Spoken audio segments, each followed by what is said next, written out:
예, 안녕하세요. 예, 만나서 반갑습니다.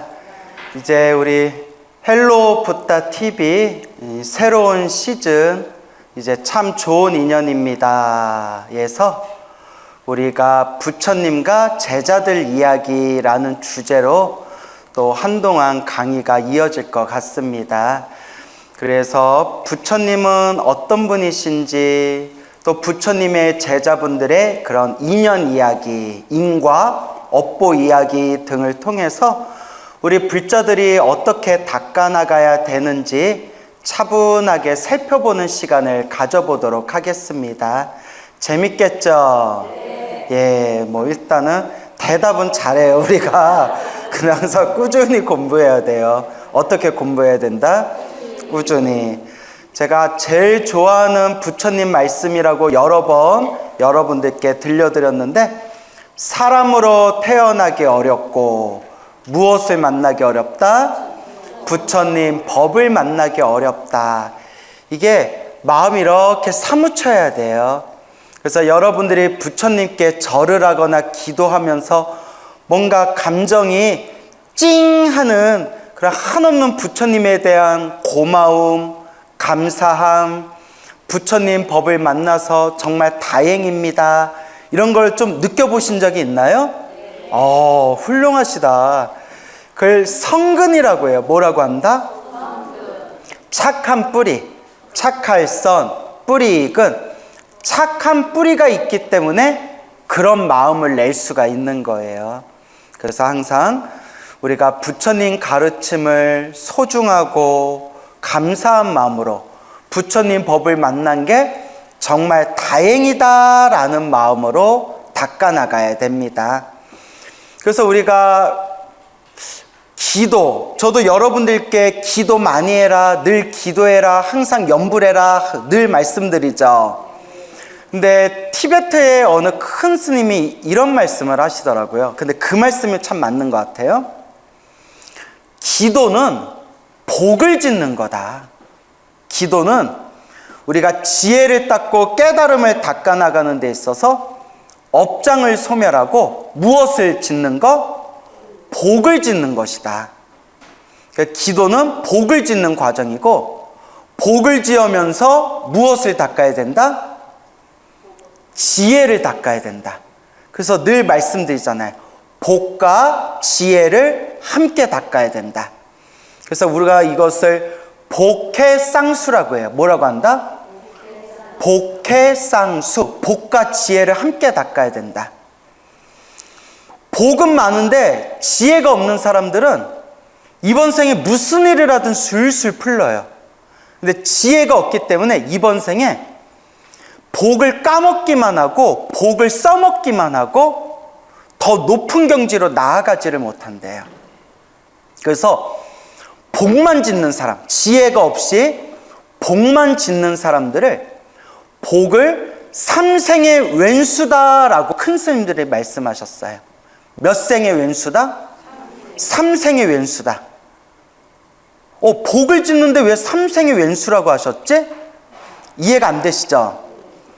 삼생이 뭘까요? 전생, 현생, 미래생, 이걸 삼생이라고 해요. 물론 전생, 전전생, 전전전생까지를 또 삼생이라고도 하겠지만, 흔히 삼생이다 하면 전생, 현생, 미래생, 이걸 삼생이라고 하거든요.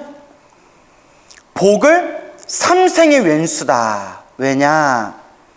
전생에 복만 짓느라고 지혜를 안 닦았대요.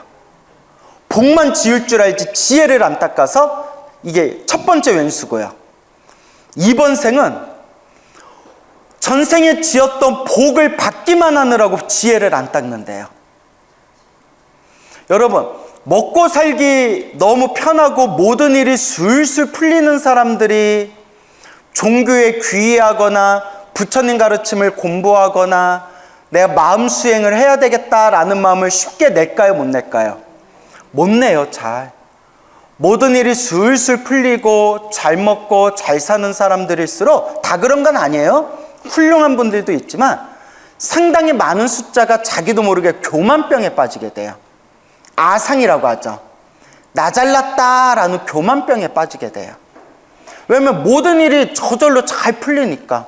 먹고 사는 거 아무 문제 없고 원하는 대로 모든 걸 성취하고 세상에 두려울 게 없으니까 복이 많은 사람일수록 그것을 누리고자 하는 그런 탐욕의 마음이 강해지지, 이 모든 게 덧없고 덧없구나 라는 마음으로 마음 공부, 지혜를 닦는 수행으로 나아가기가 쉽다, 어렵다? 어렵다는 거예요. 그러니까 전생에 지어놓은 복으로 이번 생 누리고 그 쾌락과 즐거움을 맛보는데 이번 생 시간을 다 보내기 때문에 또 이번 생이 왼수가 된다는 거예요. 무엇이? 복이, 복. 그 다음에 다음 생은 이번 생 복을 다 누리고 다 까먹었으니까 다음 생 어떻게 돼요? 힘들고 괴롭고 답답하겠죠. 힘들고 괴롭고 너무 답답하면 또 수행을 한다 못한다? 못해요. 수행하려는 마음이 잘 안 일어나고 너무 힘들고 괴롭고 답답하고 바쁘면 절에 다녀야지라는 생각이 들어도 그렇게 마음 내서 공부하기가 쉽지가 않아요. 그래서 전생의 복을 다 까먹고 이번 생에, 다음 생에 복 까먹고 난 뒤에 힘들고 괴롭고 박복하게 살아가기 때문에 전생에는 복을 짓느라고 지혜를 안 닦고 이번 생은 복을 누리느라고 지혜를 안 닦고 다음 생은 다시 박복하게 살아가느라고 지혜를 못 닦아서 복에 집착하는 건 몇 생의 왼수다? 3생의 왼수다라고 얘기했어요. 무섭죠? 여러분은 그 복만 많으면 될 줄 알았죠? 그 복의 마음을 지혜를 닦고 깨달음을 구하는 마음으로 변화시켜야 돼요. 그래서 지혜는 없고 복만 집착하는 것을 몇 생의 왼수다? 3생의 왼수다.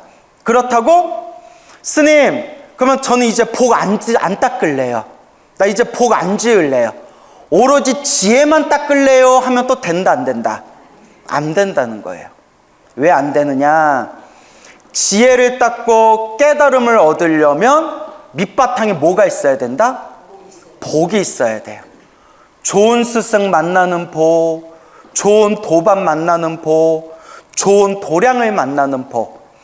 여러분들 이렇게 사람으로 태어나서 건강한 몸으로 부처님 법을 만나서 조금이라도 염불하고 기도하고 절을 하고 부처님 법문을 배울 수 있는 이 시간적인 이 여유도, 이 모든 환경도 여러분들이 무엇이 있기 때문에 가능한 거예요? 복이 있기 때문에 가능한 거예요. 그래서 부처님과 옛날 큰 스님들은 이 모든 이치를 꿰뚫어 보시면서 우리들에게 하신 말씀이 무엇을 함께 닦아야 된다? 복과 지혜를 함께 닦아야 된다. 그래서 사자성어로 네 글자로 뭐라고 한다? 복해쌍수, 복과 지혜를 함께 닦아야 된다라고 말씀하셨습니다. 알겠죠?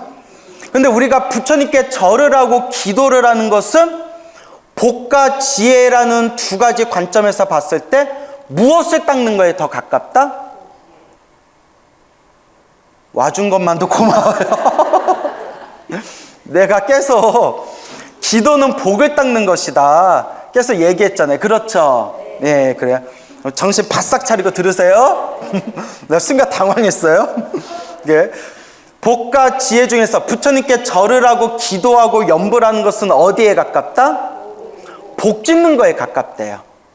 여러분, 우리 한번 주변에 보면 30년, 40년, 50년 평생 염불하고 기도하고 절을 해도 막상 천수경, 반야심경 해석해보세요 하면 해석해요, 못해요?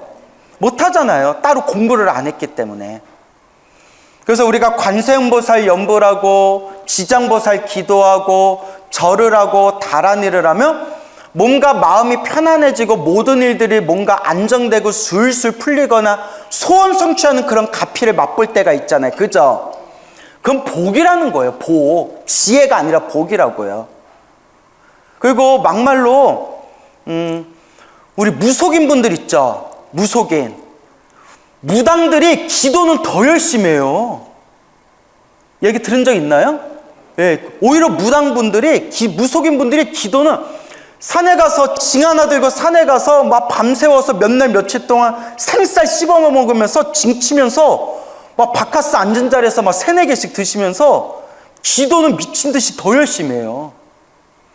근데 우리가 그렇게 기도만 많이 한다고 해서 지혜가 열린다라고 표현하지는 않잖아요. 그죠? 그래서 기도하는 것은 무엇을 닦는 거에 가깝다? 복을 짓는 것, 복 닦는 거에 가깝다. 그래서 그 티베트 스님이 하신 말씀이 기도하면서 무엇도 또 닦아야 된다? 지혜를 닦아야 된다. 그 지혜를 닦는 첫걸음이 법문을 많이 듣는 것, 부처님 말씀을 많이 듣는 것, 법문을 많이 듣는 것. 따라해보세요. 문해. 들을 문자예요. 듣는 지혜. 많이 듣는 것에서부터 지혜의 첫 발자국이 시작된대요. 일단은 부처님이 무슨 말씀하셨나 그걸 이제 알아야 된다는 거예요. 근데 우리 주변에 보면 좋은 법사 스님들도 참 많으시지만 이게 참 조심스러운 얘기인데 좀 부처님 경전하고 다르게 자기 식대로 불교를 좀 이상하게 전달하는 분들도 있어요. 그렇기 때문에 제가 불자님들께 우리 스님들 법문도 많이 들으시겠지만 항상 기준은, 항상 근거는 사람의 말에 의지하지 말고 무엇에 의지해야 된다? 부처님 말씀, 경전의 말씀, 경전에 의지해야 됩니다라고 항상 간곡하게 말씀드리는 거예요. 알겠죠? 그래서 제가 많이 권유하는 게 법구경은 모든 세계의 불자들이 한결같이 좋아하는 경전, 영원한 불교계의 스테디셀러가 바로 법구경이잖아요. 법구경. 그리고 우리 대승불교 불자들은 지장경이 인과 업보의 무서움에 대해서, 또 지장보살을 중심으로 불보살님의 가피와 공덕에 대해서 설명을 잘 해놨어요. 지장경이 참 좋아요. 그리고 금강경도 좋고 무슨 경도 좋고 무슨 경도 좋지만 항상 마지막에는 결국 법화경, 화엄경. 그래서 항상 이렇게 부처님 경전, 부처님 말씀을 근거로 삼아야 된다라고 제가 간곡하게 말씀드리는 거예요. 결국 우리 스님들의 몫은 그 어려운 부처님의 말씀을 쉽게 전달하는 것. 그게 결국 스님들의 몫이에요. 여러분들은 그 지혜를 닦는 데 있어서 그 첫걸음이 바로 일단 많이 듣는 것. 근데 많이 듣되 무엇을 기준으로 삼아라? 부처님의 말씀, 경전을 기준으로 삼아라. 항상 말씀드리는 겁니다. 알겠죠? 그래서 늘 기도하고 염불하고 부처님 경전을 중심으로 법문을 많이 들어라 라고 이제 여러분들께 복과 지혜를 함께 닦아야 된다라고 당부드리고 싶습니다. 알겠죠? 그래서 이제 부처님과 제자들 이야기를 우리가 본격적으로 시작하기에 앞서서 오늘은 부처님이란 어떤 분인가라는 부분을 경전의 근거를 두고 좀 다시 한번 여러분들에게 설명드리고 싶어요. 왜냐하면 절에 10년, 20년, 30년, 40년을 절에 다녔는데도 부처님 하면 그냥 막연하게만 생각해요. 심지어 충격적인 얘기가 30년 가까이 절에 다니셨는데 노보살님이세요. 옛날 노보살님들은 스님들 법문 듣기가 쉽지 않았잖아요. 나중에 이제 제 법문과 제 강의를 유튜브에서 많이 보고 나서 이제 불교에 대해서 눈이 뜨셨대요. 그래서 그분이 고백하시기를 당신은 이제 무속인들도 많이 만나러 다니고 했는데 그냥 부처님을 무속인들의 왕이 부처님이다라고 생각했대요. 그러니까 절에 다녀도 그냥 복 받으려고 절에 다니고 또 한 해 신수를 보고 뭔가 답답한 일이 있으면 상담받으려고 무속인 집에 다녔지만, 무속인 집에도 부처님이 앉아있고 절에도 부처님이 앉아있으니까 그냥 무속인들과 스님들의 왕이 부처님이다, 그냥 그렇게만 막연하게 생각했대요. 나중에 이제 광우 스님 법문을 듣고 부처님의 가피 이야기, 부처님과 제자들의 인연 이야기, 옛날 불교설화를 들으면서 귀가 번쩍 열렸다고 하시더라고요. 그래서 제가 그래도 지금이라도 부처님 바른 법을 알아서 다행입니다. 지금부터 잘 닦으십시오 라고 말씀을 드린 적이 있어요. 그래서 우리 불자들이 부처님 하면 부처님이란 개념을 그냥 막연하게만 생각해요. 그냥 완전히 깨달으신 분, 그리고 신통력이 대단하신 분, 중생을 구제하시는 분, 사실 이 정도만 알아도 먹고 사는 데 문제가 없어요. 인생 사는 데 문제가 없지만, 불교 공부를 하는 불자라면 부처님에 대한 개념에 대해서 우리가 좀 더 정확하게 알아야 되지 않겠냐라는 생각이 듭니다. 동감하시죠? 그래서 이미 예전에 했던 얘기인데 어느 불자님이 이런 얘기를 하시더라고요. 스님, 했던 얘기라도 자꾸 해주세요 라고 하더라고요. 첫째, 들으면 들어도 자꾸 잊어버린대요. 스님, 왜 귀가 두 개인 줄 알겠어요. 왜요? 한 귀로 들어서 한 귀로 나가요. 이렇게 우스갯소리 하시더라고요. 했던 얘기라도 자꾸 좋은 얘기 또 해주세요. 왜냐하면 저희는 한 번 듣고 두 번 들어도 자꾸 잊어먹어요. 그래서 제가 깜짝 놀랐어요. 저는 웬만한 거 한 번 들으면 다 기억하거든요. 어떡해. 예, 웃자간 말이에요. 그래서 했던 얘기 자꾸 해주세요 라고 했고, 두 번째가 이게 중요한 것 같아요. 스님, 그 당시에 들었을 때는 무슨 말인지 몰랐는데 계속 강의 듣고 법문 듣고 강의 듣고 법문도 들었다가 옛날에 그때 해주신 얘기 다시 해주시니까 지금에야 그게 그 얘기구나 하고 딱 이해가 돼요. 맞습니까? 맞구나.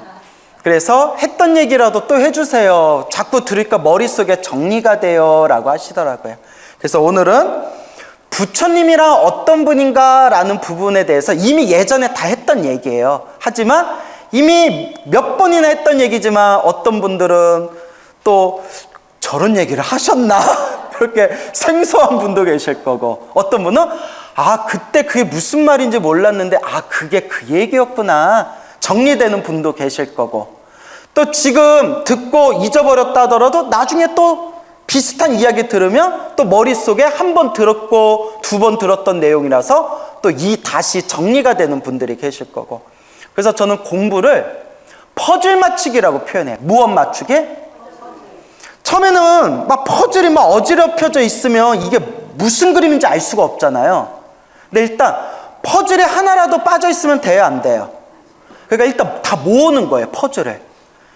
이게 어디에 쓰이는 건 모르겠지만 일단 퍼즐을 다 모아서 자꾸 맞추고 보다 보면 나중에 어떻게 돼요? 완성이 되잖아요. 그렇지, 법문도 뭔 얘기인지 모르지만 듣다 보면 퍼즐 맞추기처럼 딱 그게 그 내용이었구나, 머릿속에 이제 그림이 잡히는 거예요. 그래서 저랑 친분이 있으신 어느 보살님께서 처음에 신도들하고 같이 성지순례 가고 신도들하고 법문에 대해서 대화 나눌 때 신도들이 하는 얘기가 뭔 얘기인지 잘 못 알아듣겠더래요.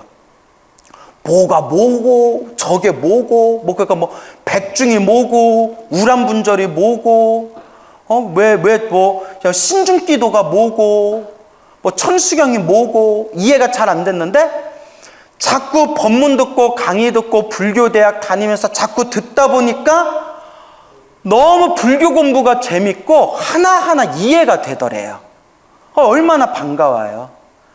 불교는 그렇게 하나하나 퍼즐을 맞춰 나가는 거예요. 아시겠죠? 그래서 오늘은 부처님이란 어떤 분인가 라는 부분을 한번 짚어볼게요. 자, 먼저 우리가 부처님이라고 했을 때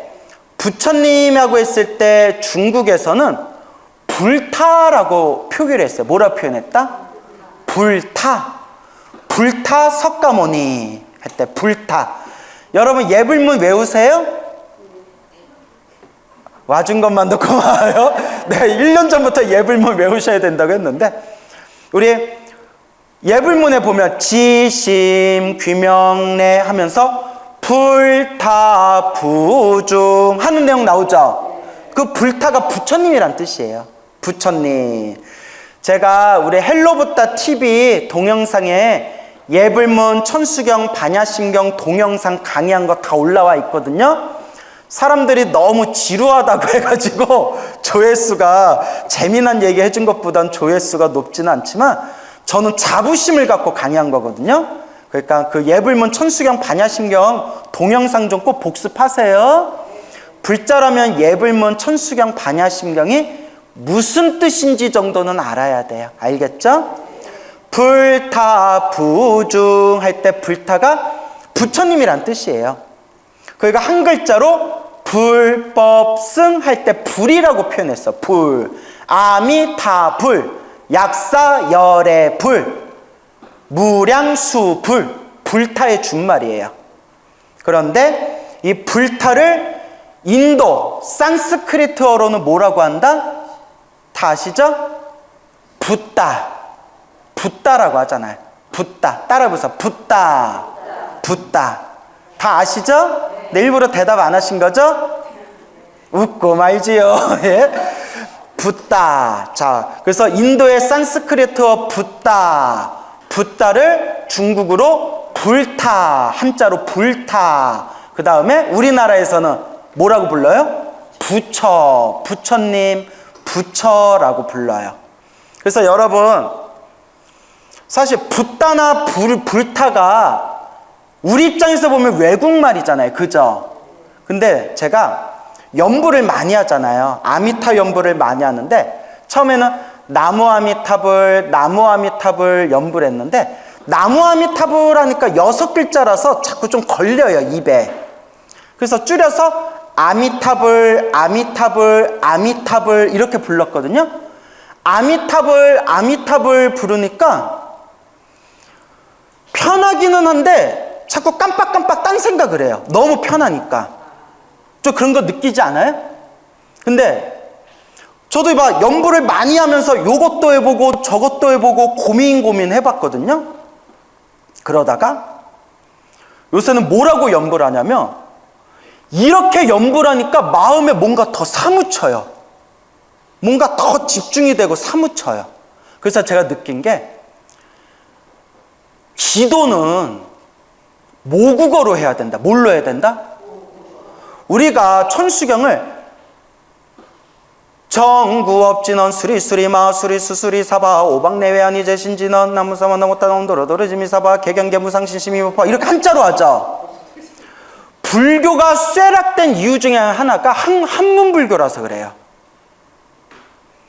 우리가 편하고 마음에 와닿는 한글로 기도했으면 불자가 더 많아졌을 수도 있어요. 불자들한테 물어보면 다들 동감한대요. 이 얘기를 왜 하느냐? 나무 아미타불로 연부를 해보고 아미타불로 연부를 해봤는데 지금도 다 하고 있어요. 근데 이거는 엄밀히 따지면 외국어예요. 한자 외국어. 그죠? 제가 이것도 해보고 저것도 해보고 저것도 해보고 이것도 해보고 어떻게 해야 연불이 더 집중이 되고 사무칠까 고민하면서 발견한 게, 근데 별거 아닌데 제 딴에는 찾고 찾아서 딱 맛을 본 게 뭐냐면, 나무 아미타불이라고 하는 것보다 아미타불이라는 것보다 아미타 부처님 이렇게 우리말로 하니까 더 사무쳐요. 그 아미타불 할 때랑 집에 가서 한번 해보세요. 아미타 부처님, 아미타 부처님, 정말 내 앞에 있는 부처님 부르듯이 아미타 부처님 하니까 우리말로 우리 언어로 부처님을 부르니까 훨씬 더 마음에 은은하게 사무쳐요. 관세음보살도, 지장보살도 관세음보살도 좋지만 이것도 좋아요. 효과는 똑같아요. 근데 느낌이 관세음 보살님, 관세음 보살님, 지장 보살님, 진짜 우리말로 보살님 하고 부르듯이 관세음 보살님, 지장 보살님 하면 느낌이 더 사무쳐요. 한번 해보세요. 관세음 보살 해보세요. 한번 3번 불러보세요. 관세음 보살. 시작. 해봤죠? 그럼 이제는 진짜 내 앞에 있는 보살님을 부르듯이 관세음 보살님, 관세음 보살님 이렇게 3번 불러보세요. 시작.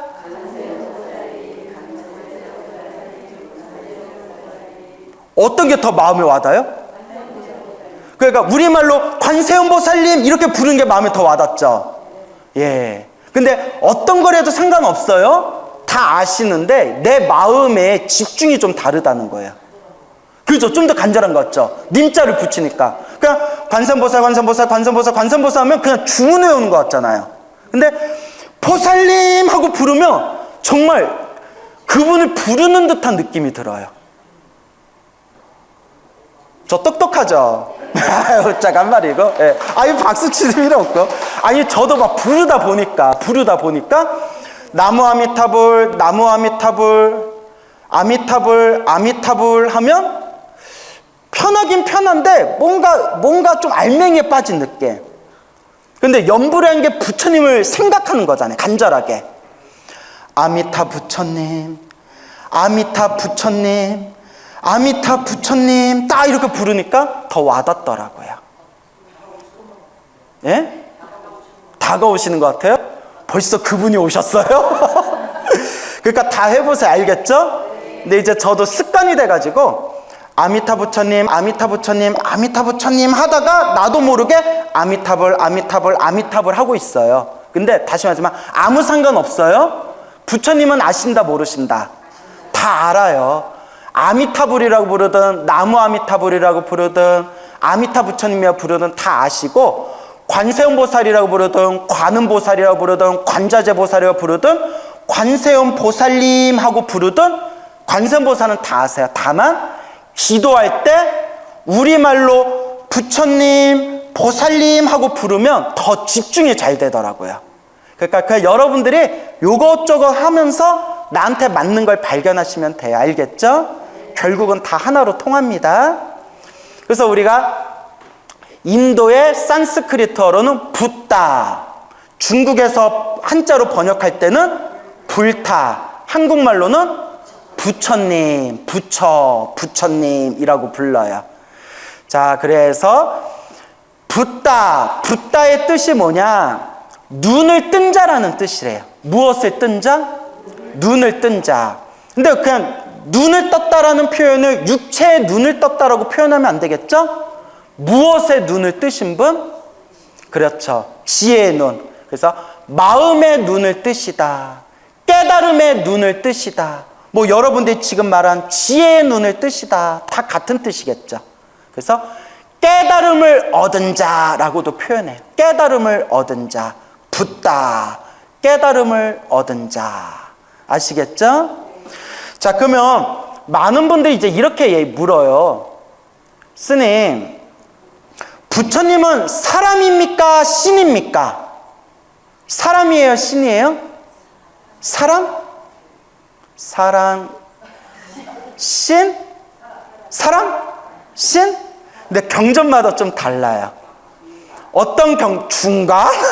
참 인생 편하게 사시네요. 중가? 예. 그래서 뭐라고 하냐면 경전마다 달라요. 그러니까 경전을 골고루 봐야 돼요. 어떤 경전에서는 부처님이 붓다는 인간이 아니다. 그러니까 여기서 중생으로서의 인간이 아니다. 인간이 아니다라는 표현이 나와요. 또 어떤 초기 경전에서는 부처님이 스스로 나는 인간으로 태어났고 인간으로 깨달음을 얻었으며 인간으로 살아가고 인간으로 죽음을 맞이할 것이다. 스스로를 또 인간이라고 표현하는 내용이 나와요. 근데 여러분 경전 공부할 때 이걸 꼭 명심하세요. 부처님은 그때그때 중생들 눈높이에 따라서 법을 설하세요. 알겠죠? 그러니까 부처님이 무언가 인간일 것이다, 평범한 우리 인간과 똑같을 것이다 생각하는 중생들한테는 부처는 인간이 아니다. 니들이 생각하는 그런 인간이 아니다 라고 설법해 주시고, 또 무언가 부처님은 우리 인간과 다른 너무나 특별한 존재이기 때문에 우리 인간은 부처님과 같은 존재가 될 수 없을 것이다 라는 약간 자기 비하에 빠진 중생들한테는 또 뭐라고 설하시겠어요? 부처님은 인간이다. 인간으로 태어났고 인간으로 깨달음을 얻었다. 그러니까 너희들도 얼마든지 수행하면 부처가 될 수 있다. 그래서 여러분, 경전을 공부할 때 반드시 명심해야 되는 게, 부처님은 너무나 지혜로우셔서 중생들 수준에 다 꿰뚫어 보시고 중생들 눈높이에 맞춰서 법을 설하시는 분이에요. 알겠죠? 그래서 부처님은 인간은 인간이에요. 근데 어떤 인간이냐? 이번 생 부모님의 뱃속에서 인간의 육체, 육신의 몸으로 세상에 태어나셨기 때문에 인간은 인간이에요. 하지만 또 인간이 아니에요. 왜 인간이 아니냐? 평범한 우리 인간이 가지지 못한 지혜와 자비와 복덕과 신통을 완벽하게 갖추신 분이기 때문에 인간이지만 인간이 아니신 분이에요. 그래서 이걸 그냥 뭐라고 표현하냐면, 경전에서 딱 부러지게 답을 내린 게, 잘 기억해 두세요. 오 부처님, 당신은 신입니까? 인간입니까? 인간인 듯 인간 아니한 존재입니까? 당신은 도대체 어떤 분입니까? 라고 했을 때 부처님의 제자들은 이렇게 대답했습니다. 그분은 신들과 인간들의 스승입니다. 따라해보세요. 신들과 인간들의 스승님. 그래서 열의 시포, 부처님의 10가지 별명 중에 천인사라고 나와요. 따라해보세요. 천인사. 하늘천, 사람인, 스승사. 하늘천, 하늘의 신들과 사람인, 인간들의 무엇이 되는 분? 스승님. 알겠죠? 얼마나 위대해요. 그러니까 우리는 신들을 믿는 종교하고 완전히 달라요. 신들을 믿는 종교는 영원히 신을 능가할 수가 없어요. 영원히 신의 노예로서 살아야 돼요. 하지만 우리가 모시고 우리가 스승으로 섬기는 부처님은 누구와 누구의 스승님이에요? 신들과 인간, 모든 중생들의 스승님이세요. 그리고 그 스승의 가르침을 잘 닦으면 우리도 무엇이 될 수 있다? 부처님, 신들과 인간의 스승이 될 수 있어요. 그래서 여러분,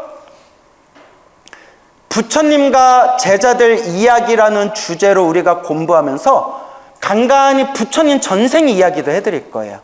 부처님 전생 이야기를 통해서 우리가 알 수 있는 게 뭐냐면, 원래 저렇게 위대하신 부처님도 원래는 우리와 똑같은 인간이었구나. 우리와 똑같은 중생이었고 우리와 똑같은 번뇌망상이 가득한 중생이었구나. 그래서 나중에 여러분들께 재밌게 들려드릴 이야기 에피소드 중에서는 우리 석가모니 부처님이 머나먼 과거 전생, 우리와 똑같은 중생이었을 때 욕심에 휘말려서 살인을 하는 내용도 나와요. 석가모니 부처님의 머나먼 과거 전생에 사람을 죽여서 살인을 해서 업보를 받는 이야기가 나와요. 이 이야기의 교훈이 뭐냐? 저렇게 사람을 해치던 저 살인자조차도 마음을 뉘우치고 모든 중생들을 제도하겠다는 마음으로 저렇게 수행하고 수행해서 저렇게 위대하신 석가모니 부처님이 되셨구나.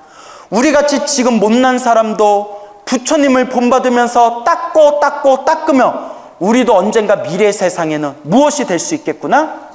성불할 수 있겠구나 라는 교훈을 얻게 되는 거예요. 얼마나 위대해요.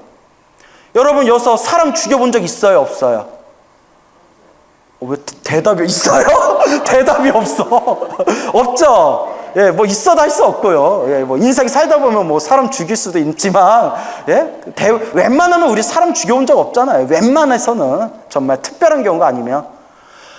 사람을 죽였던 석가모니 부처님 머나먼 전생에도 마음을 뉘우쳐서 수행을 열심히 해서 저렇게 부처님이 되셨는데, 이번 생 사람을 죽여본 적도 없는 우리 순수한 불자 여러분들이 이번 생 열심히 수행한다면 반드시 가까운 미래생에 우리도 위대한 깨달음을 얻을 수 있을 것이다. 이제 이런 교훈을 마음에 되새겨야 되는 거예요. 알겠죠?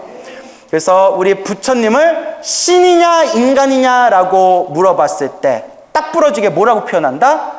신들과 인간들의 스승입니다. 그래서 한자로는 뭐라고 표현한다? 천인사. 그리고 또 다른 표현으로는 무상사라고 돼요. 따라해보세요. 무상사. 무상사. 없을무, 위상. 그 다음에 선비사자를 써요. 선비사자가 스승이란 뜻도 돼요. 선비사. 그래서 무상이 더 이상 위가 있다 없다? 없다. 위 없는 스승님이란 뜻이에요. 더 이상 부처님보다 더 높은 존재는 없다. 가장 높은 존재를 무상이라고 해요. 무상, 없을무, 위상. 위가 없는 가장 높으신 스승님. 따라해보세요. 무상사. 무상사. 알겠죠? 무상사, 천인사. 모든 존재들의 위대한 스승님. 그게 바로 부처님이 되겠습니다. 알겠죠? 자, 우리가 부처님이라는 존재에 대해서 이제 여러 관점에서 해석해 볼 수 있고 생각해 볼 수가 있습니다. 근데 이제 부처님이라는 존재는 기본적으로 원래는 우리 중생하고 똑같은 존재였다고 합니다.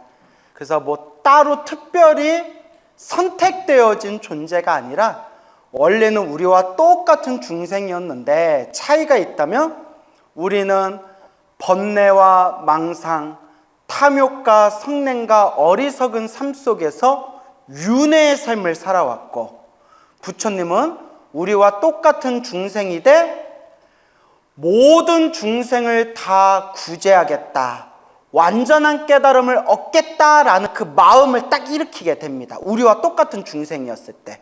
그걸 보리심이라고 합니다. 무슨 심? 보리심. 제가 자주 설명드리죠. 그래서 흔히 한자 표현으로는 상구보리, 하화중생이라고 표현해요. 따라해보세요. 상구보리, 하화중생. 예, 상구보리. 상, 위로는 윗상자예요. 위로는 구할 구, 보리. 보리는 안욕따라 삼맥 삼보리의 준말이에요. 구보리, 완전한 깨달음, 안욕따라 삼맥 삼보리를 구하고, 그러니까 위로는 깨달음을 구하고, 하화 중생, 하, 아래로는 아래하, 아래로는 화, 교화하다, 구제하다라는 뜻이에요. 제도하다. 누구를? 중생을 교화하다, 제도하다. 위로는 완전한 깨달음을 얻고 아래로는 모든 중생 제도하겠다. 상구보리 하와중생. 이걸 네 문장으로 만들면 무슨 서원이 될까요? 그렇죠. 사홍서원. 이게 보리심이에요. 사홍서원. 중생을 다 건지오리다. 번뇌를 다 끊으오리다. 법문을 다 배우오리다. 불도를 반드시 이루오리다. 사홍서원. 그 예불문에서 이걸 딱 한 문장으로 뭐라고 표현할까요? 원공법계 제중생 자타일시 성불도 나와 남이 일시에 성불하여 지이다 라고 마음을 일으키는 거예요. 보리심을 일으키면 우리는 그때부터 보리심을 일으킨 분을 보살이라고 부르게 돼요. 뭐라고 부른다? 보살. 보리심을 일으킨 분을 보살이라고 불러요. 그래서 산스크리트어로는 보디사트바. 따라해보세요. 보디사트바. 보디가 한자로는 보리라고 해요. 그러니까 깨달음이란 뜻이에요. 깨달음. 보디, 깨달음. 사트바는 뭘까요? 중생이란 뜻이에요. 그러니까 아직 중생은 중생인데 어떤 중생이에요? 그렇죠. 깨달음의 길을 걷는 중생. 근데 여러분들이 사홍선을 지극한 마음으로 발언하면 여러분도 보살이 되는 거예요. 단, 보살도 등급이 있다고 했죠. 그래서 수준이 낮은 등급, 수준이 중간 등급, 수준이 높은 등급. 그래서 관세음보살, 지장보살 그런 분들은 최고의 수준에 계신 분들이에요. 최고의 수준에 계신 분들을 보살, 마살이라고 불러요. 그러니까 우리도 사홍선을 발언하고 보리심을 일으키면 보살은 보살이지만 아직 어떤 보살이에요? 수준 낮은 보살. 아직도 삐지고 욕하고 번뇌와 망상이 많은 아직 수준 낮은 보살이지만 보살은 보살이래요. 경전에 나와요. 그래서 보디사트바, 깨달음의 길을 걷는 중생, 보디사트바를 한자로 표기하면 보리살타라고 불러요. 발음을 따서 따라해보세요. 보리살타. 보리살타가 어디에 나올까? 여러분들이 매일 읽는데 나오는데 반야심경 기억 안 나요? 보리살타의 반야 바라밀다고 신무가 나와요 안 나와요? 야 이제 나온대. 어떡해. 반야심경 매일 있잖아요. 보리살타의 반야 바라밀다고 나오죠? 이것 봐. 와준 것만도 고마워요. 예, 와준 것만도 고마워요. 그러니까 자꾸 읽고 자꾸 사유해야 돼요. 그러니까 백날 읽어도 보리살타가 어디서 나와? 이러면. 자, 그래서 보리살타를 두 글자로 줄이면 뭐라고 해요? 보살이라고 하는 거예요. 아시겠죠? 그래서 여러분들 보리심을 일으킨 보살이 경전마다 어떤 데는 10바라밀이라는 거 나와요. 몇 바라밀? 10바라밀. 그래서 화엄경에도 10바라밀이 나오고 저 남방불교 미얀마, 스리랑카, 태국의 니까야라는 경전에도 10바라밀이 나오는데 니까야라는 경전에 나오는 10바라밀하고 화엄경에 나오는 10바라밀하고 내용이 좀 달라요. 몇 개는 비슷하고 몇 개는 달라요. 근데 우리는 티베트, 중국, 한국 이렇게 북방 대승불교에서는 딱 6바라밀로 정해져 있어요. 몇 바라밀? 예, 그래서 6바라밀을 늘리면 10바라밀이 되는 거예요. 그 6바라밀 다 아시죠? 보시, 지계, 이뇨, 정진, 선정, 지혜, 반야지혜. 이건 그냥 무조건 외우셔야 돼요. 알겠죠? 보시, 지계, 이뇨, 정진, 선정, 지혜. 그럼 이거 구체적인 뜻은 여러 번 설명 들었고 또 앞으로 자주 설명을 드릴 거예요. 자, 그래서 따라해보세요. 6바라밀. 보살이 이 6바라밀을 완벽하게 닦는 거예요. 여러분, 보시가 바라밀이라는 것이 완성이라는 뜻이 있어요. 무슨 뜻?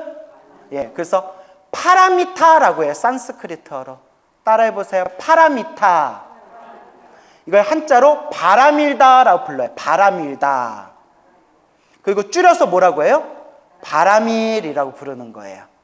그래서 완성, 도달하다, 도착하다 등등의 뜻이 있는데 보시바라밀 하면 보시의 완성, 지게바라밀 하면 지게의 완성, 반야바라밀 하면 무엇의 완성? 지혜의 완성. 이렇게 퍼즐이 맞춰지죠. 자, 그래서 보시라는 게 베푸는 거예요. 모든 걸 다 퍼주는 거예요. 근데 여러분들도 공양도 올리고 주변 사람들한테 베풀기도 하고 불전하는에도 공양 올리기도 하지만 집문서 주세요 하면 줘요, 못 줘요? 줘요? 예? 뭐 매를 줘요? 예? 집문서 주세요 하면 줄 수 있어요, 없어요? 못 줘요. 당신은 딸이 몇 있습니까? 제 딸이 셋이 있습니다. 딸 하나만 주십시오 하면 줘요, 못 줘요?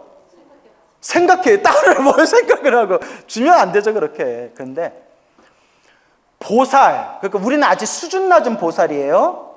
수준이 높아가는 보살로 점점 성불의 경지에 올라가면서 육바라밀의 수행의 힘이 깊어지면 3단계로 육바라밀을 완성한대. 몇 단계? 자, 아직은 우리가 못 따라하는 거예요. 근데 우리와 똑같은 중생이었던 부처님이 닦고 닦아서 육바라밀을 완성하신 거예요. 3단계로 완성하신대요. 1단계 재산에 상관없이 육바라밀을 완성한대요. 우리는 보시를 베풀거나 계율을 지키거나 인욕을 닦거나 바냐바라미를 닦을 때 내 재산에 조금이라도 손해가 오면 딱 이해관계가 머릿속에 계산이 왔다 갔다 하면서 아니 나 그럴 거면 절에 안 다녀. 나 그럴 거면 나 육바라밀을 안 닦을래. 내가 뭐하러 손해보면서 내가 뭐하러 수행해? 라는 마음이 생기는 게 중생이에요. 근데 보살행, 육바라밀을 닦는 보살의 수행을 보살행이라고 해요. 보살행. 보살행의 1단계 완성이 내 재산이 다 사라지더라도 흔들림이 없어요. 대단하죠? 이것만 해도 대단한 거예요. 내 재산이, 내가 가진 소유물이 다 사라져도 아무런 흔들림이 없이 육바라밀에 닦아요. 다 퍼주는 거고 어떤 고난과 어떤 손해가 오더라도 육바라밀을 닦는 거예요. 어려워요. 저도 우리 스님들한테 밥 많이 사거든요. 공양 올릴 거고 밥 많이 사는데 내가 생각한 선을 넘어가면 스님 이제 그만 먹자. 이제 그만 먹자 스님. 더 이상 먹는 건 아니야. 이렇게 이제 우스갯소리로. 그렇게 하지만 육바라밀을 닦는 보살행의 1단계 완성은 자기가 가진 소유물을 다 보시하고 모든 재산에 다 놓아버리는 것이 바로 1단계예요. 2단계는 뭘까요? 신체 일부를 포기한대요. 눈을 달라고 하면 눈을 뽑아주고요.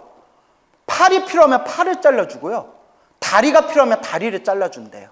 그래서 유명한 얘기가 매가 비둘기를 잡아먹으려고 하니 전생의 보살이 석가모니 부처님 전생의 보살이었을 때 독수리야 그 비둘기를 잡아먹지 말라. 대신 내 살코기를 먹어라 해서 허벅다리의 살을 잘라서 독수리에게 주는 내용이 나와요. 이게 신체 일부를 포기하면서까지 육바라밀을 닦는 거예요.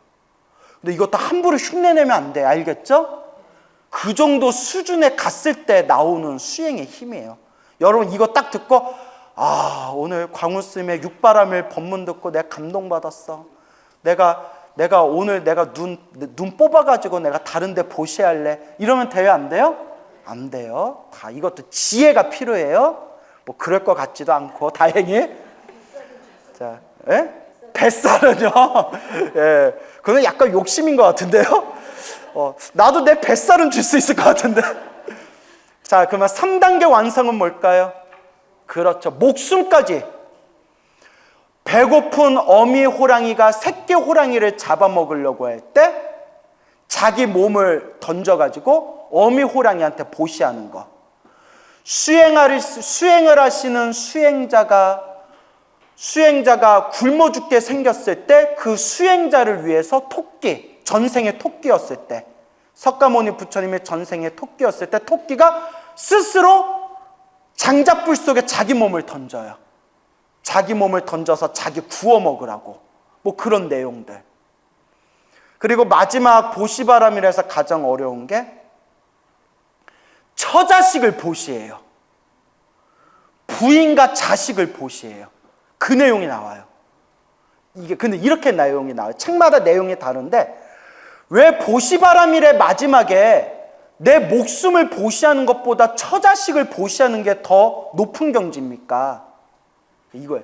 너무나 애정이 깊으면 자기 목숨을 버리는 것보다 사랑하는 처자식을 보시하는 아픔이 더 크대요. 그 아픔조차도 극복하고 자기의 처와 자기의 자식을 보시하는 내용이 나와요. 그리고 그 공덕의 힘에 의해서 그 부인과 그 자식도 미래 세상 부처님이 되실 때 부인과 자식으로 만나게 되고 그분들도 완전한 깨달음을 얻게 된대요. 그게 바로 누굴까요? 야쇼다라 공주와 라울라. 그런 부처님의 인연 이야기가 쫙 펼쳐져요. 너무 놀랍죠? 그러니까 우리의 만남과 헤어짐 중에 우연이 없어요. 좋은 인연이든 나쁜 인연이든 다 전생에 서로 업의 인연이 있어서 만나고 헤어지는 거예요. 참 묘하죠. 예. 그렇기 때문에 우리가 항상 이 인연을 소중하게 여겨야 된다. 그러니까 자꾸 좋은 인연을 지어야 돼요. 자, 어쨌거나 그렇기 때문에 이와 같이 보살행을 닦는 보살이 육바라밀을 완성할 때 보시지계, 인욕, 정진, 선정, 지혜를 3단계에 걸쳐서 완성한다. 1단계, 내 것이라는 모든 소유물을 다 놓아버린다. 2단계, 내 몸뚱아리의 신체 일부분을 포기한다. 정말 그건 너무 어려운 일이에요. 3단계, 마지막에 무엇까지 다 놓아버린다? 목숨까지 놓아버리게 됐을 때 복덕과 지혜와 자비와 신통이 완벽하게 원만구족이 된대요. 따라해보세요. 원만구족. 원만이란, 우리가 저 사람은 성격이 참 원만해 라는 표현 쓰죠. 원만하다는 것은 완전하다라는 뜻이에요. 구족이라는 것은 구족, 모든 걸 갖추었다라는 뜻이에요. 모든 걸 갖추었다. 그래서 원만구족이라고 해요. 이와 같이 이것도 경전마다 내용에 좀 차이가 있지만 우리 대승불교에서는 이와 같이 보살이 육바라밀을 완성하는 게 몇 겁을 닦는다? 제가 항상 여러 번 말씀드렸는데 3아승직업. 몇 아승직업? 3아승직업을 너무나 표현할 길이 어려워서 뭐라고 흔히 표현하냐면 우주가 한 번 생겼다가 사라지는 시간이 아승직업이래요. 3아승직업이면 우주가 몇 번 생기고 몇 번 사라지는 거예요? 우주가 3번 사라지고 우주가 3번 사라질 동안 육바라밀을 완성했을 때 원만구족, 완벽한 성불의 경지가 드디어 펼쳐지게 된답니다.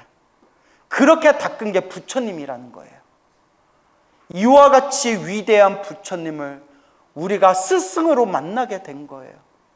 우리가 얼마나 복이 많아요. 그래서 제가 제일 좋아하는 구절 중에 하나, 무상심심미묘법 배천만거 난조 아금문견 득수지 원의 열의 진실이. 여러분 다 뜻 아시죠? 위 없이 아주 깊은 이 미묘한 법이요, 이 부처님 법이요, 백거, 천거, 만거 헤아릴 수 없는 시간이 지나도 참으로 만나기 어려워라. 그래서 사람으로 태어나기 어렵고 부처님 법을 만나기 어렵다. 아금문견 득수지, 내가 지금 이 순간 이 부처님의 가르침을 보고 듣고 얻어 받아지녔으니, 수지하였으니, 받아지녔으니 원의 열의 진실이 원하옵건대 바라옵건대 부처님의 진실한 뜻을 내가 이번 생 이해할 수 있기를 간절히 발언합니다. 이야, 어쩜 이렇게 멋있을까요, 문장이. 이 떨림이 느끼세요? 아니 뭐 이거 수전증 말고 이 마음의 떨림이 느껴지세요? 부처님 법을 만나서 부처님 법에 믿음을 내고 공부할 수 있다는 건 정말 우리가 복이 많다는 거예요. 그러니까 여러분 이번 생 잘 닦아서 우리 다음 생에는 꼭 부처님 세계로 갑시다. 알겠죠? 그래서 보살이 몇 겁을 닦는다? 3아승직업. 우주가 몇 번 생기고 몇 번 사라진다? 3번 생기고 3번 사라진다. 그때 동안 육바라밀을 닦아서 드디어 성불을 하게 되시는데, 모든 부처님께서 이렇게 보살행을 닦아서 성불하실 때, 자, 명심하세요. 석가모니 부처님만 부처가 되신 게 아니에요. 알겠죠? 과거에도 수많은 부처님이 계셨고 미래에도 수많은 부처님이 세상에 출현하신대요. 언제까지? 모든 중생이 다 성불하는 그날까지. 그 한 명의 중생이라도 제도하기 위해서 끊임없이 부처님이 출현하신대요. 자, 여기서 중요한 거, 우리 중생도 태어나고 죽고 태어나고 죽음을 반복하죠. 우주도 윤회를 한대요. 그러니까 이 우주 이전에도 또 다른 우주가 있었고 그 이전에도 또 다른 우주가 있었대요. 이 우주가 사라지고 난 뒤에도 또 다른 우주가 생기고 사라지고 또 다른 우주가 생기고 사라진 걸 반복한대요. 자, 그럼 언제까지 반복하냐? 불교에서는 이 우주, 이 세계가 중생의 업력에 의해서 창조된 거래요. 무엇에 의해서? 중생의 업력, 업의 힘에 의해서. 중생들 업보에 의해서 만들어진 세계래요. 그러니까 중생이 지옥의 업을 지었으면 어디로 태어날까요? 지옥에 태어나고, 중생이 짐승의 업을 지었으면 어디로 태어날까요? 짐승계에 태어나고, 중생이 하늘세계의 업을 지었으면 어디에 태어날까요? 하늘세계에 태어나고, 만약에 열심히 연불해서 극락세계에 태어날 선업을 지었으면 어디에 태어날까요? 아미타 극락세계에 태어나고, 지금 이 우리 중생들이 살고 있는 중생계는 중생의 업의 에너지에 의해서 만들어진 거래요. 그래서 중생의 업의 에너지가 있는 한 계속 중생세계가 만들어진대요. 사라지고 만들어지고 사라지고 만들어지고. 그러면 여러분들이 이런 질문을 할 수가 있어요. 그러면 스님, 최초의 우주는 언제 생겼습니까? 최초의 중생은 언제 생겼습니까? 중생들 최초의 윤회, 우리가 계속 태어나고 죽고 태어나고 죽는 걸 반복한다고 했잖아요. 최초의 윤회는 언제 시작했습니까? 궁금하시죠? 부처님이 뭐라고 하셨냐? 묻지 말아라. 부처님도 모르셨나? 야야, 묻지 말아라. 잘 몰라. 이렇게 얘기해요. 인간이 헤아릴 수 있는 의식을 벗어났기 때문에 언어란 건 인간의 의식으로서 표현하는 거잖아요. 언어로 아무리 설명해도 알아들을 수 있다 없다. 이건 오직 부처님만 아신다. 오직 깨달아야만 알 수 있는 세계다. 그러니까 빨리 그대들이 깨달음을 얻으면 저절로 알게 될 것이다. 그러니 묻지 말아라. 그래서 옛날 위대하신 선지식 대께서 이런 부분에 대해서 뭐라고 표현했냐면, 말을 희론이라고 표현해요. 희론. 따라해보세요. 희론.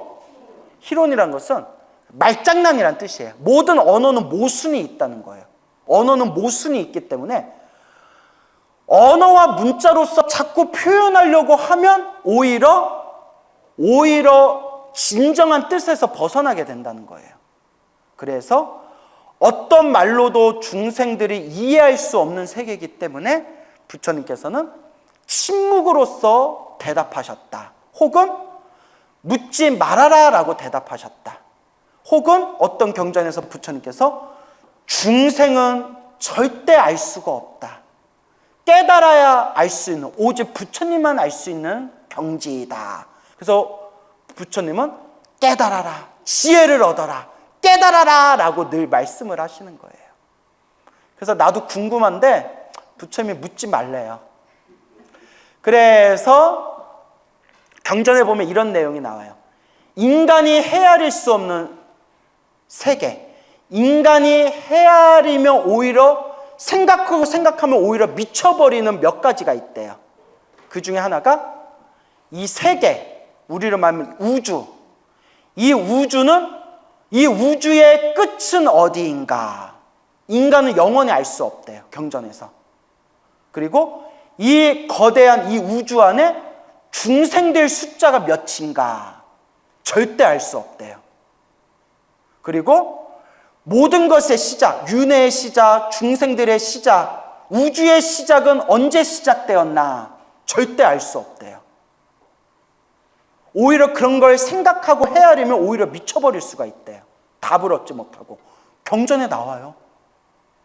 그리고 또 이런 내용이 나와요.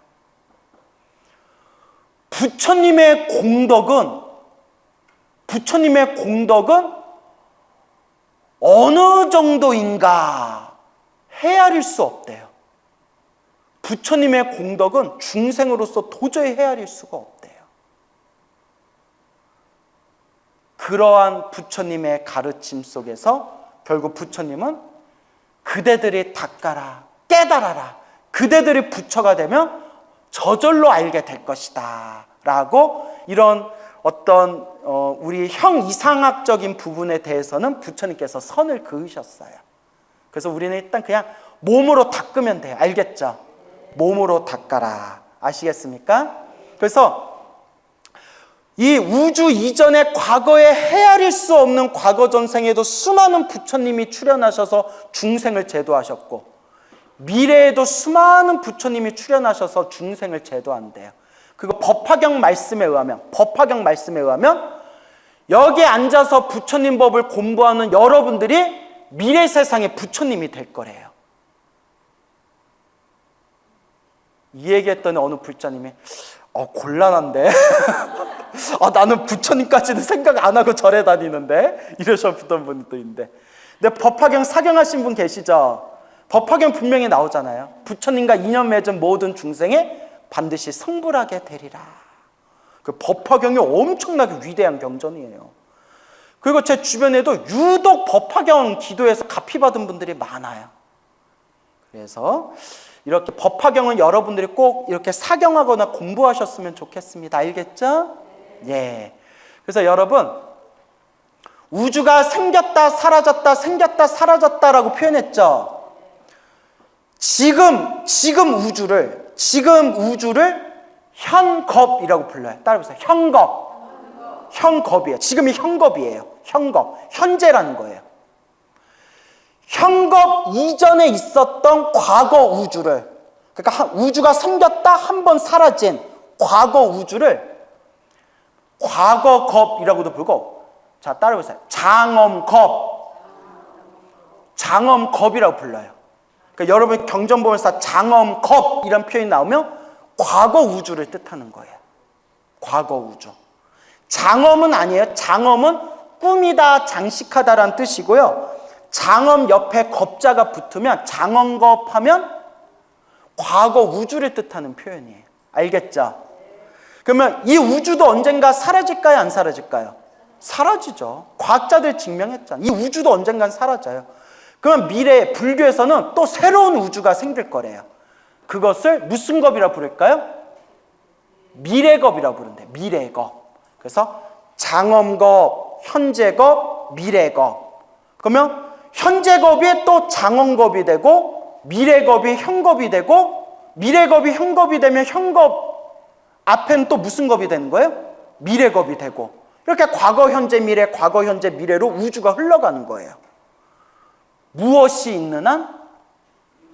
윤회가 있는 한, 중생의 업력이 있는 한, 중생의 업의 힘이 남아있는 한 계속 우주가 펼쳐지고 계속 부처님이 출현해서 그 중생들을 제도하는 거예요. 근데 중생의 숫자는 헤아릴 수가 없대요. 지구 정도가 아니에요. 이 지구를 조각조각 먼지로 만든 것만큼의 10억 세계가 또 펼쳐져 있대요. 10억 세계. 그러니까 오로지 부처님만 알 수 있대요. 그 수많은 세계 중에 하나가 지구일 뿐이에요. 그래서 경전에 보면 이런 내용이 나와요. 자, 과거의 우주를 무슨 겁이라고 했어요? 장엄겁. 현재의 우주를 뭐라고 했어요?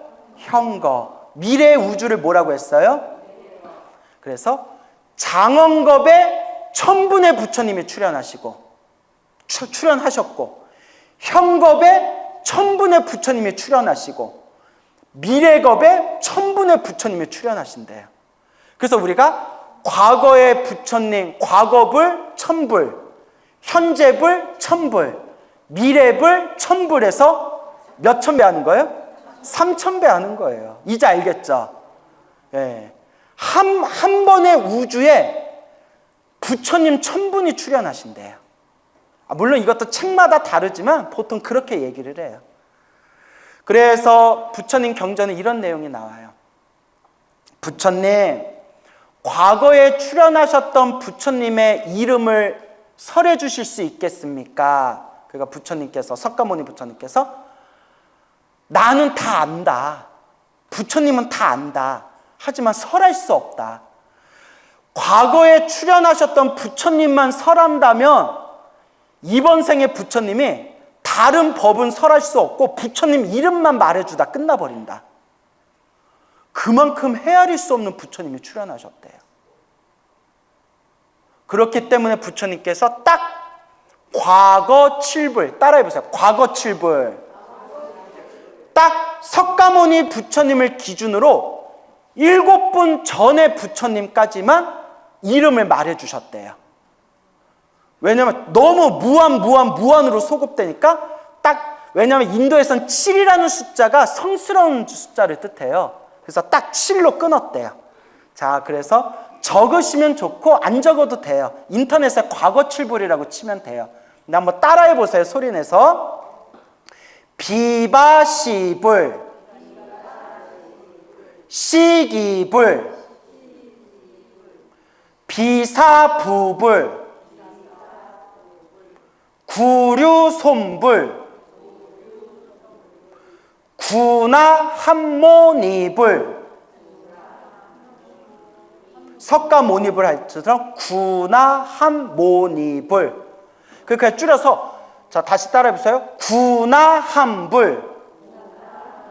줄여서 구나한불이라고도 불려요. 그 다음에 가섭불, 서가모니불. 몇 분이에요? 7분. 부처님 경전에 나와요. 과거 7불을 마음에 되새기고 이름을 부른 것만으로도 태어나고 죽고 태어나고 죽으면서 세세생세 엄청난 공덕을 받는데요. 그 외워두면 좋아요. 자, 다시 한번 큰 소리로 따라해 보세요. 자, 비바시불, 시기불, 비사부불, 구류손불, 구나한불, 가섭불, 서가모니불. 예, 과거 7불. 근데 여러분, 미래에 오시는 부처님이 누구시죠? 미륵불. 미륵부처님 시대 때 과거 7불로 다시 미륵부처님의 과거 7불에 대해서 법을 설하시면 누가 빠질까요? 그렇죠. 윗대에 이제 한 분이 빠지시는 거예요. 이런 식으로 과거 7불에 내려가게 되는 거예요. 알겠죠? 알아두니까 좋죠. 예. 그런데 또 다른 경전에 보면 또 그 뒤에 수많은 부처님의 이름에 대해서 설하고 있어요. 그래서 여러분, 우리 석가모니 부처님이 머나먼 과거 전생에 선해라는 수행자 혹은 수메다라고 불리는 수행자였을 때 연등 부처님께 연꽃을 올리고 연등 부처님이 지나갈 때 진흙탕이 있어가지고 당신의 머리카락을 땅바닥에 풀고 자기 몸을 밟게 지나가게 하셨다. 연등 부처님이 감탄하시면서 그대여 수메다여, 그대는 머나먼 미래의 세상에 부처가 될 것이다. 그때 그대 이름을 석가모니 불이라 불리우리라. 요 내용 다 아시죠? 자, 근데 요거는 다 아는데 지금 말씀드리는 거는 불자들이 대부분 몰라요. 근데 저는 이제 잘난 체 하는 마음으로 이거 가르쳐 드리려고요. 과거 7불에 대해서 설명드렸죠? 과거 7불 안에 연등불이 들어가요, 안 들어가요? 안 들어가죠? 연등 부처님이 석가모니 부처님 기준 몇 번째 전에 부처님이었는지 궁금해요, 안 궁금해요? 궁금하시죠? 저는 안 나올 줄 알았거든요. 다 나오더라고요. 물론 책마다 다르지만 석가모니 부처님 기준으로 24불, 24번째 전에 부처님이시래요. 그 이름이 다 나와요. 제가 외우려다가 까먹고 외우려다 까먹었는데 기억난 거는 석가모니 기준 몇 번째 전에 부처님? 24번째 전에 부처님이시고 그때부터 삼아승직업을 닦으셨다는 거예요. 와. 그래서 과거에도 수많은 부처님이 출현하셨고 미래에도 수많은 부처님이 출현하셨다라는 걸 명심하시기 바랍니다. 알겠죠? 예. 자, 그래서 육바라밀을 완성하신 보살님의 마지막 다음 생 성불, 다음 생 딱 성불 하나를 남겨놓고 있을 때 이분을 일생보처라고 불러요. 따라해보세요. 일생보처. 이제 하나 남았다는 거예요. 하나 남았다는 거예요. 그러니까 만약에 내가 이제 마지막 한 생 남았다는 거예요. 한 생. 지금 미륵 부처님, 그래서 모든 부처님이 성불까지 한 생을 남겨놓고 바로 세상에 성불하기 전에 바로 전생을 항상 대기 기간을 갖는데, 무슨 기간? 예, 이제 마지막 한 번 싹 정리하는 기간이에요. 당신이 이제 모든 걸 다 완성했고, 그러니까 이거예요. 대학교 4학년 여러분이 종강하고 내년 2월 달에 졸업식 하기 전까지 중간에 1, 2개월 시간 남죠. 그러니까 이미 종강, 수료식 끝나고 졸업 때까지 그 대기 기간이 있듯이 마지막 한번 싹 정리하는 대기 기간을 갖는데요. 그곳이 바로 도솔천 내원궁이래요. 따라해보세요. 도솔천 내원궁. 내원궁이란 궁전 안에 계시대요. 도리천 아니에요? 도솔천이에요? 그러면 지금 도솔천 내원궁에는 누가 계실까요? 그렇죠. 미륵보살이 어떻게 앉아 계세요? 그 유명한 미륵방가사유상. 이렇게 짝다리 딱 짚고 로댕 생각하는 사람처럼 이러고 계시잖아요. 이제 한번 생각을 정리하시는 그 대기 시간이에요. 이제 저 중생세계 내려가서 중생을 어떻게 제도할 것인가. 그래서 우리는 유식한 말로 사유한다 표현해요. 뭐 한다? 사유를 하시고 있는 거예요. 미륵방가 사유상. 저 내원궁에서 저렇게 이제 앉아 계시는 거예요. 도솔청 내원궁. 그래서 여러분, 내원자가 들어가면 무조건 미륵보살하고 관계되어 있는 거예요. 그러면 석가모니 부처님이 세상에 출현하기 직전에도 어디에 계셨을까요? 도솔천 내원궁. 자, 이거 맞추면 내가 안아드릴게요. 이거 이렇게 맞출 사람 나올 수 있는데.